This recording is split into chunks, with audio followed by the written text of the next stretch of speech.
Hi, are you looking for a beginner's guide to glam foundation contouring and highlighting? Well, in today's tutorial, I'll show you how. And if you find it useful, please like, share and subscribe. Okay, so I quickly applied primer and covered my dark under eye circles off camera. I have, however, left a link in my description just down below to my previous video on how to cover dark under eye circles, just in case you need it. Moving on, we'll start with the actual foundation. Now, I like to use a liquid foundation such as the Fenty Beauty mattifying one. I also like to use a little makeup palette to squirt it onto. You can always use the back of your hand, but I find it's a lot easier, tidier and cleaner to use a cheap makeup palette like this one that I bought from eBay for about £3. Squirt a couple of pumps onto that. Grab a damp beauty sponge. Dip it in your product, it's got a nice coverage, and then start applying to your face. Now, the thing I like about beauty sponge is it gets in all the nooks and crannies, it gives a nice even coverage, and it can be done pretty quickly.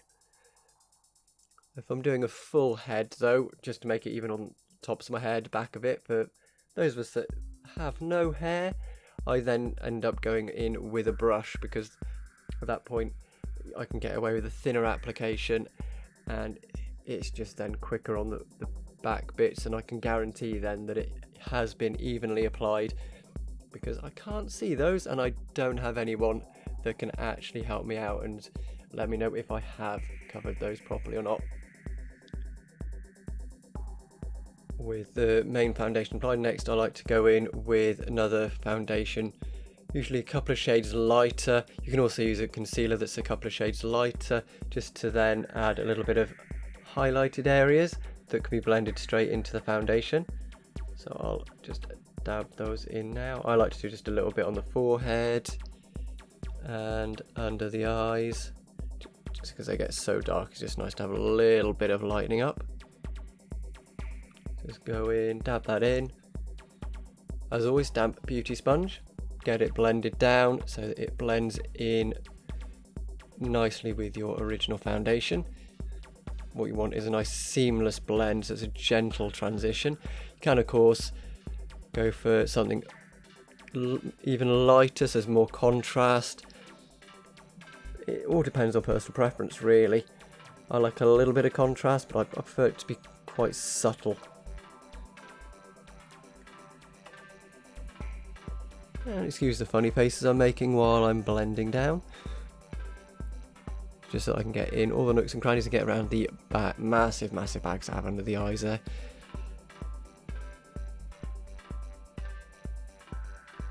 Next step is going to be to set it with a nice powder. Today I'm going to be using the Fenty Beauty powder in light butter, because I've got slight yellow undertones to my skin, so this will be the bad boy for me.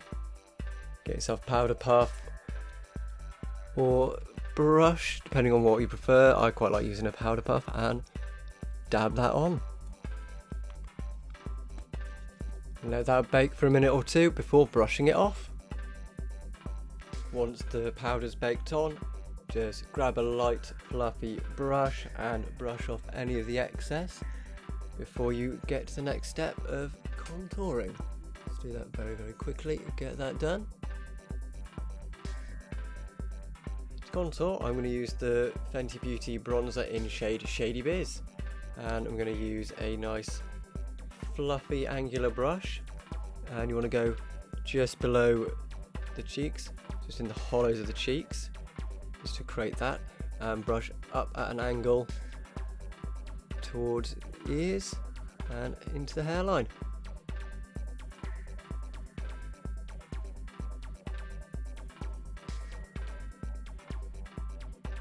Now that the contour is complete, my next step is going to be to apply the highlighter. Now for today's tutorial, I'm going to be using Fenty Beauty's highlighter in the shade Metal Moon.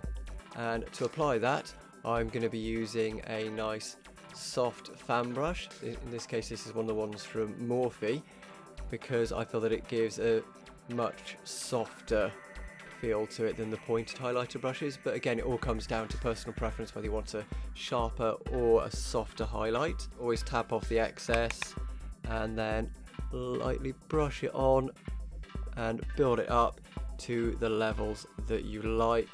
Again, using visuals or even counting the number of strokes just to make sure that it's even application on both sides.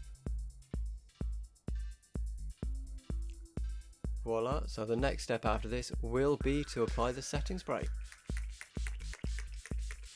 A little spritz, or a hell of a lot of a spritz. Can never do too much. Well, that's the end of today's tutorial. Thank you for watching, and if you enjoyed what you saw, found it useful, please like, share, comment and subscribe, and I'll see you in the next one.